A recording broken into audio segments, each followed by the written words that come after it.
The frost came early that year, sharp as a knife and just as unforgiving.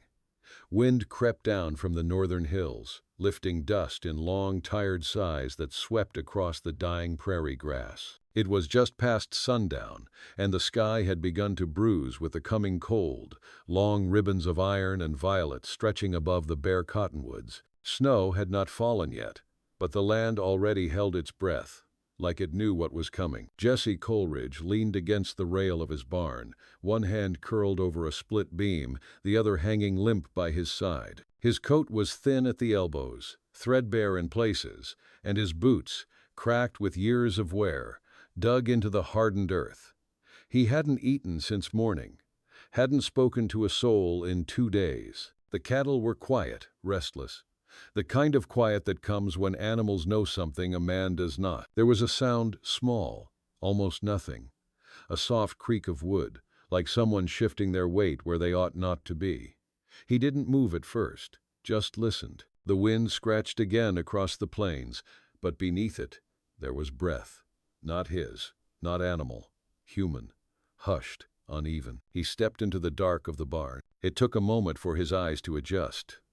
Moonlight pooled in from a gap in the roof, silvering the edges of things: old tools, stacked crates, a broken wagon tongue. And huddled near the hay, nearly lost in the shadows, was a shape that did not belong. At first he saw just the wide eyes, then the thin shoulder, the tangled braid. A woman. Her back was pressed to the stall wall, as though she could disappear into it. Her coat hung from her like wet paper, and around her were smaller bodies, children, 5 of them, maybe 6. One was a baby, curled against her chest. The others were silent, wide-eyed, faces smudged with ash or dirt or both. Jesse didn't speak. Neither did she. The quiet stretched. Then, from the littlest one, couldn't have been more than 3, cheeks flushed and raw from crying, came a whisper, broken and hoarse, like it hurt to say it. "Pa." It hit Jesse like a stone to the chest. He took a step back without meaning to. The woman pulled the child close, her face unreadable in the half-dark. Not fear exactly, not shame. Something heavier, worn through. "I ain't him," Jesse said finally, voice rough. "Whoever you think I am, I ain't." She didn't answer, just pressed her lips to the child's head and closed her eyes. Jesse rubbed a hand over his mouth. He should have told them to leave, called the sheriff. Made it clear this was no place for strays. Winter was coming. He could barely keep the cattle alive, let alone feed 7 mouths. But he didn't. Instead, he turned, stepped out into the wind again, and cursed under his breath all the way to the house.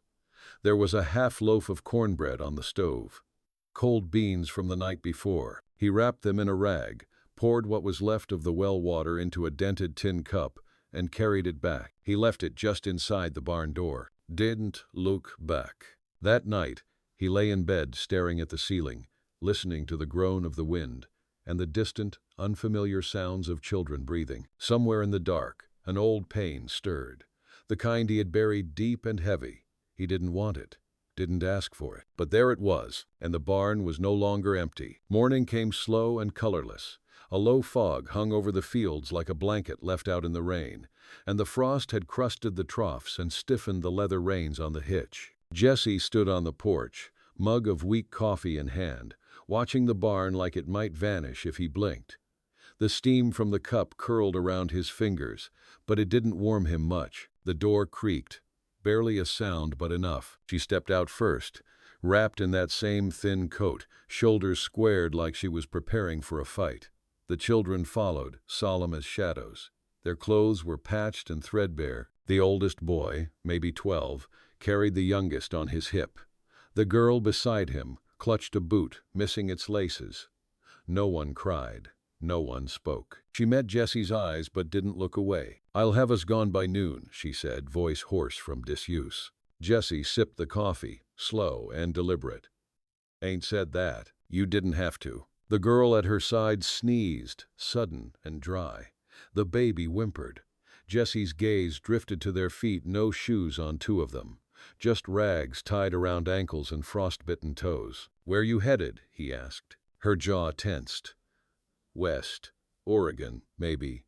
Got word of work at a mill." There's no mill for 500 miles. Closest pass is buried till spring. Silence stretched between them. She didn't ask for help. He didn't offer it. Instead, he nodded toward the pump behind the barn. Water's clean. If you take a bucket, wrap it first. The handle'll freeze your skin off. She gave a short nod, turned. The oldest boy followed her, still holding the baby.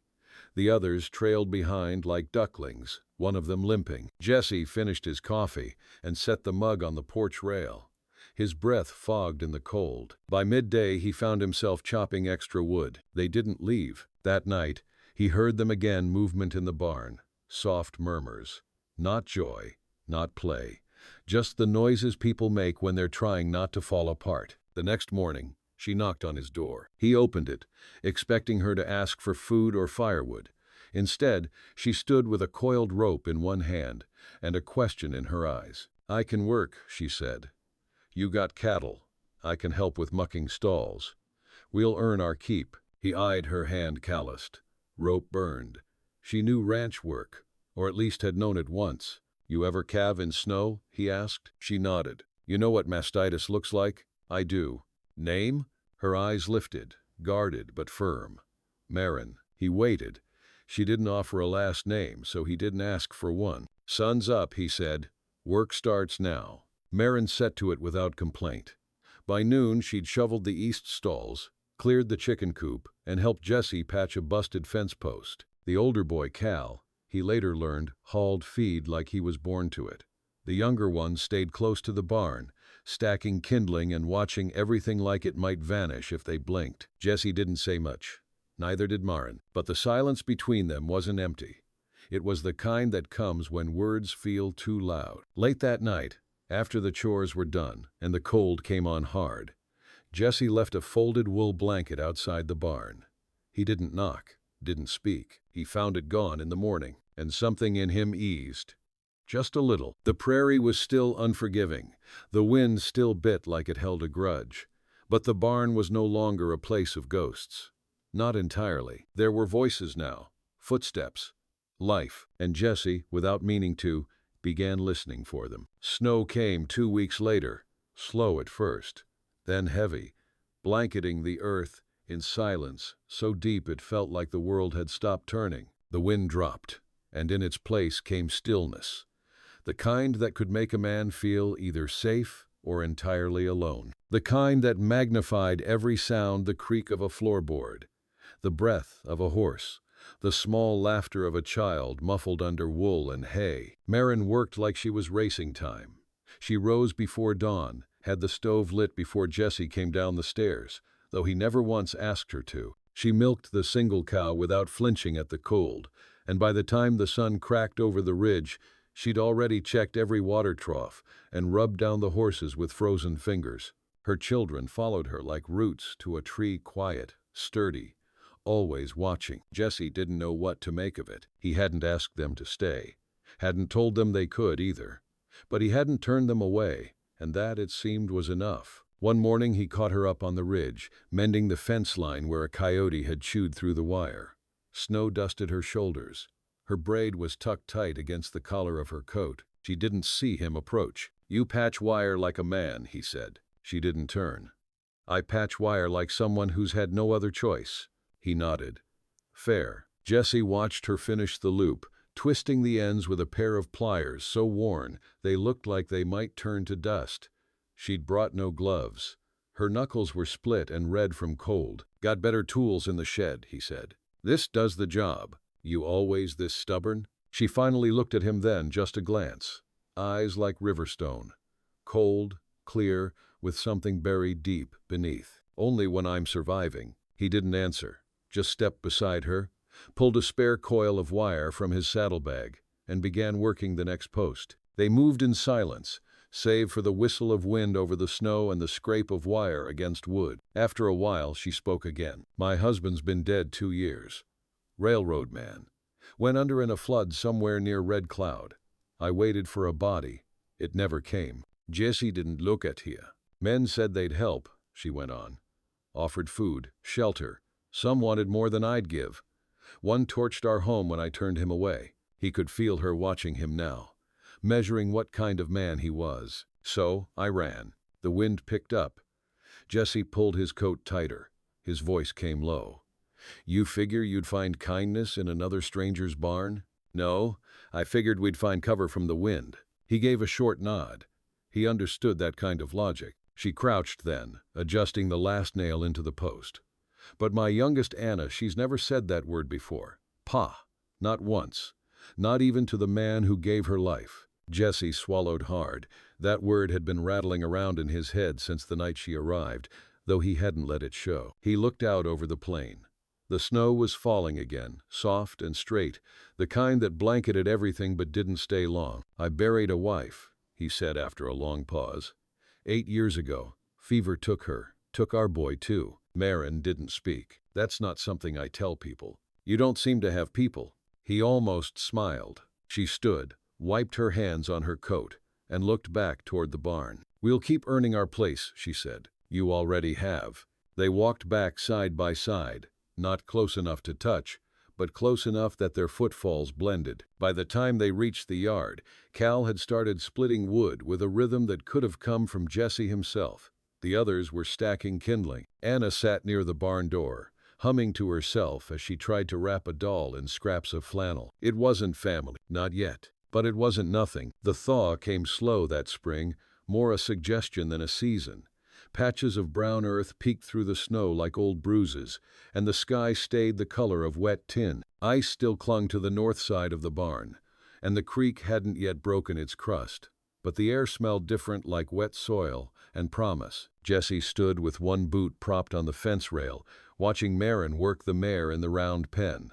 The horse had gone lame over winter, favoring the front right, but she was stubborn, both of them were. Marin moved with calm steadiness, her gloved hand wrapped around the lead, voice low but firm. She didn't force the animal, she asked, and the horse, hesitant at first, obeyed. It had been nearly 4 months since she first stepped out of his barn with snow in her hair and dirt on her cheeks. In that time the house had changed. The barn, too. There were boot prints beside his in the mud. Small coats hung by the door. A pot always on the stove, no matter how thin the stew. Laughter now and then, short and surprised, like none of them trusted it yet. Jesse didn't ask questions he didn't need answers to. He watched, listened, and every day he found a little more of himself returning. That evening, Marin brought in supper corn mush and rabbit from Cal's trapline.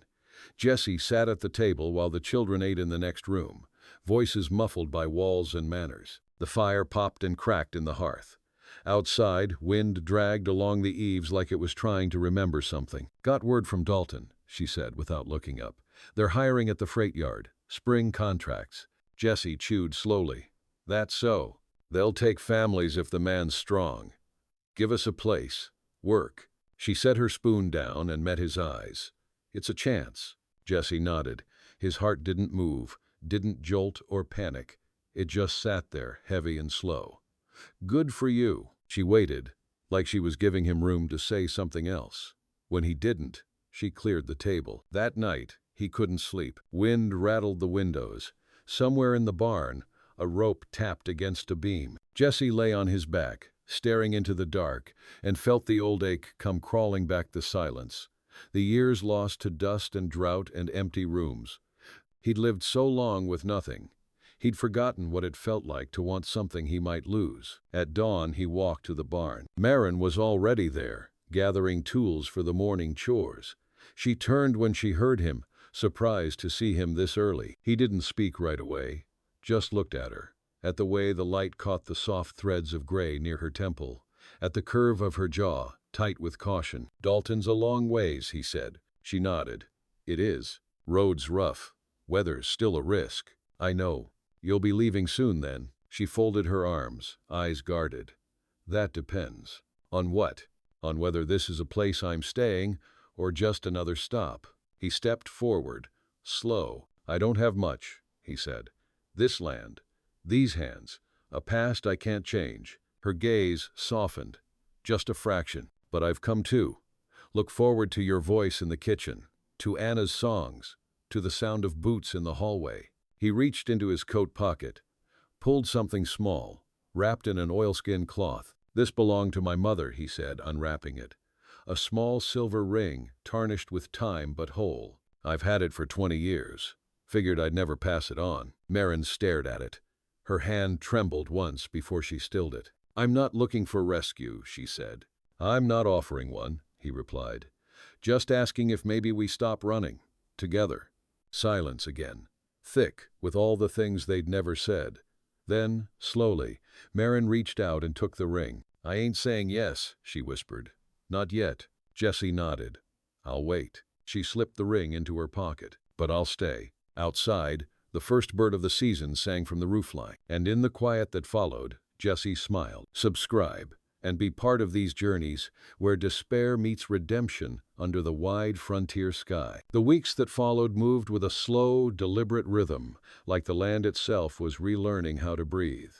Mud pooled along the wagon ruts, and green shoots pushed through last year's ruin. The creek finally cracked and ran wild again, swollen with meltwater, and the sky shed its winter gray in favor of pale blue, hesitant and wide. Marin planted potatoes in the back plot with the older girls. Jessie tilled alongside them, shoulders aching but grateful for it. Cal repaired the chicken wire, and even little Anna took to feeding the hens with serious purpose.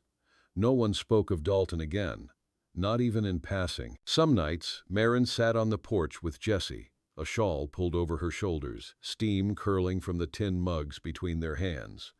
The silence was no longer stiff or uncertain. It breathed, held room for them.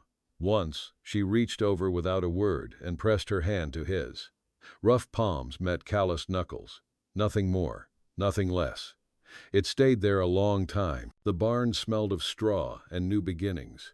A calf was born early one morning, long-legged and slick, and Marin had her hands on it before Jessie could fetch the rope. She cooed to it like a mother, her face lit with something that looked an awful lot like joy.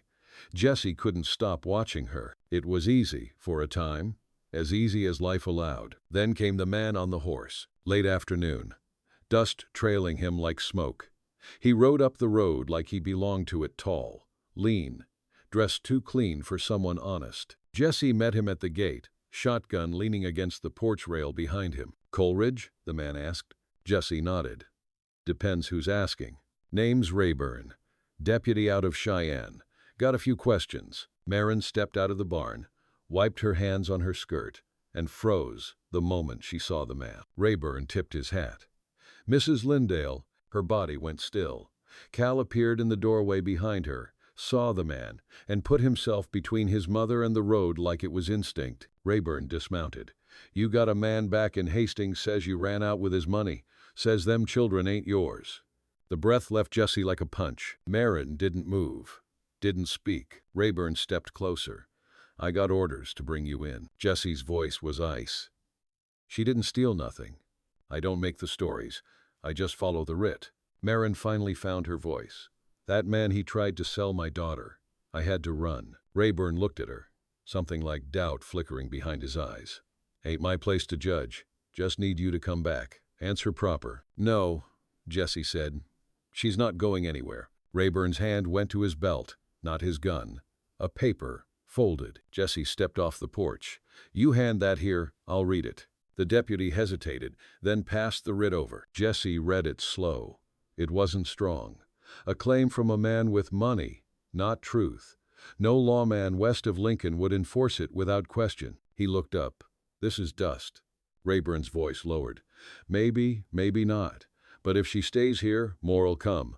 She got folks hunting her, and not all of them carry badges. Jessie's jaw tightened. Rayburn remounted. I'll give you 2 days. Then I come back. She better be gone. He rode off without looking back. Jessie turned.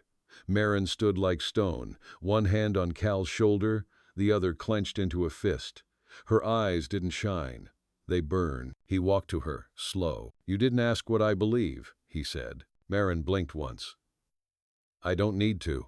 But Jessie stepped closer anyway, close enough for his voice to drop. I believe you're mine. Them kids too.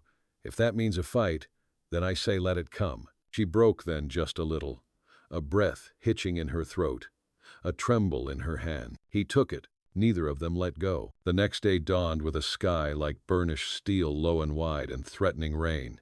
The clouds hung heavy over the plains, and the wind shifted east, that strange kind of stillness before a storm. Jesse rose before the sun and walked the fence line, boots sucking into the thawed earth, eyes scanning for more than broken wire now. He kept his rifle slung across his back, not because he expected trouble, but because he wouldn't be caught without it. When he returned, Marin was already at the stove, sleeves rolled high, ash on her cheek. She didn't say a word, just handed him coffee and watched the wind through the window, the steam from her cup curling around her face like breath. The children worked quieter that day. Even Anna, usually humming nonsense under her breath, was silent. Cal stuck close to the barn with a hammer in hand, driving nails that didn't need driving. The girls cleaned tack that was already clean. By mid-morning, Jesse saddled the roan and rode into town. He didn't go to the sheriff first. He went to Hank Millen, the feed store owner, who'd fought in the war and didn't trust the government much since. Then to old Reverend Bishop, whose mouth was sour, but whose heart was soft, especially toward children. Then to Doc Holloway, who had treated Marin's boy for a fever just weeks before and said he'd never seen a mother more careful, more afraid to ask for help. He gathered what he needed: words, witnesses, truth. Then, and only then, he walked into the sheriff's office and laid the writ flat on the desk. "Man comes back asking about her," Jesse said, voice calm as the coming rain. "You tell him she's under my roof now, and anyone crosses that line'll answer to me and half this town." Sheriff Crowley leaned back, scratched at his beard. "This the same woman showed up in your barn with half a schoolhouse of children?" Jesse nodded. "You sweet on her? Not your concern," Crowley grunted. "Hell, Jesse, if half the ranchers out here had your stones, we'd have fewer problems." He took the writ and tossed it into the fire. When Jesse rode home, the wind had picked up. The barn door flapped loose, banging against the post. He found Cal inside, arms crossed, jaw set. "They said he'd come back tonight," the boy said. Jesse nodded. "Maybe, maybe not. If he tries to take Ma, I'll—" Jesse rested a hand on Cal's shoulder. "He won't." That night, Jesse sat out front with the rifle laid across his knees. Marin came out after the children had gone to sleep, her shawl pulled tight against the wind. She didn't speak, just stood beside him, eyes scanning the dark. "You knew he'd try again," Jesse said. She nodded. "He's not used to being denied. You afraid?" "Always," she said. Then looked at him. "But not when I'm near you." He turned to her. "You don't need to keep running, Marin. I don't know how to stop." He took her hand and pressed it to his chest. "Then stay right here until you remember." Thunder rumbled out on the plains, low and distant. But no rider came, no torchlight on the horizon. Only the sound of wind through dry grass, and the steady rhythm of two hearts sitting side by side, refusing to flinch. In the morning, they woke to sunlight, clear, strong, and wide as the future. Summer arrived in pieces, first in the warmth rising off the fields, then in the sound of insects humming over the creek, and finally in the soft weight of green returning to the cottonwoods. The land, once brittle and starved, seemed to breathe again. So did Jesse. The children shed their winter layers and ran barefoot through the pasture, their laughter rising like birds flushed from grass. Anna had taken to following Jesse everywhere, toddling after him with serious eyes and a pine branch. She called her stick horse. Cal worked the fields like he'd been born to it, his back strong, his instincts sharper than most grown men Jesse had hired over the years. Marin tended a garden that hadn't yielded in 3 seasons. Somehow under her hands things grew. At night they ate around the same table, passing bread, butter, and stories. No one asked about the man from Hastings. His shadow had been swallowed by the prairie. Jesse fixed up the north shed into a schoolroom. Reverend Bishop sent old books. One of the girls, June, taught the others their letters. Marin watched them sometimes, silent, her expression unreadable. But when Jesse caught her in those moments, her eyes were always wet. One evening, after the supper dishes had been cleaned and the children tucked into bed, Marin came to him on the porch.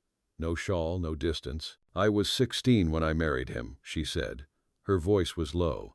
"He wasn't cruel at first, just careless.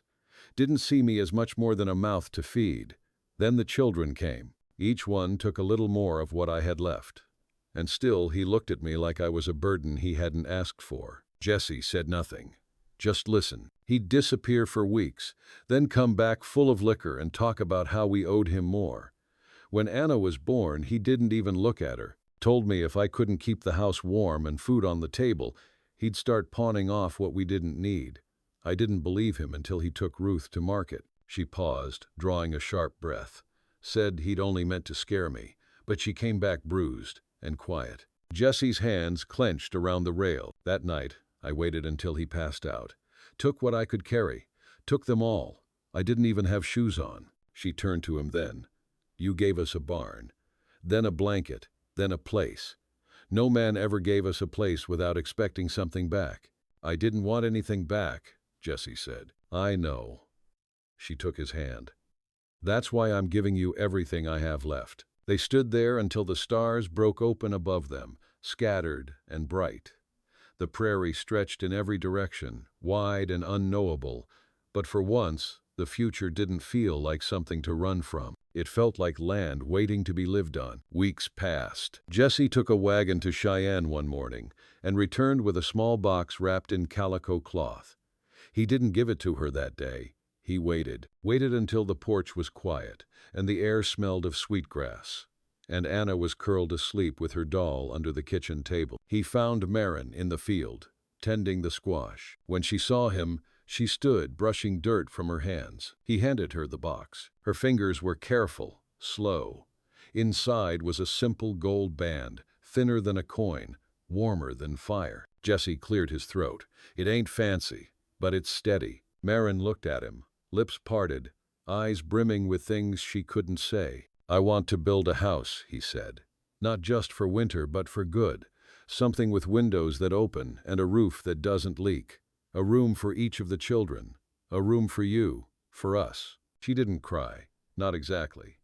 But her face changed the way a field changes in spring quiet. Sure, bloomy. I want that too, she said. They were married beneath the cottonwoods at the edge of the creek. No preacher, no papers. Just Jesse's hands in hers and the children standing in a line like fence posts, solemn and proud. Cal handed her a single wildflower. Anna sang something that wasn't a song but still sounded like joy. Jesse placed the ring on her finger with hands that had buried the dead, mended fence and pulled life from frozen earth. Now they built a house, a future, a promise. And when the first rains of fall swept across the plains, they watched from their new porch, arms wrapped around each other, hearts steady. The world, at last, had made room for them. Subscribe to walk further into the silence and the storms, where hearts are tested and found true.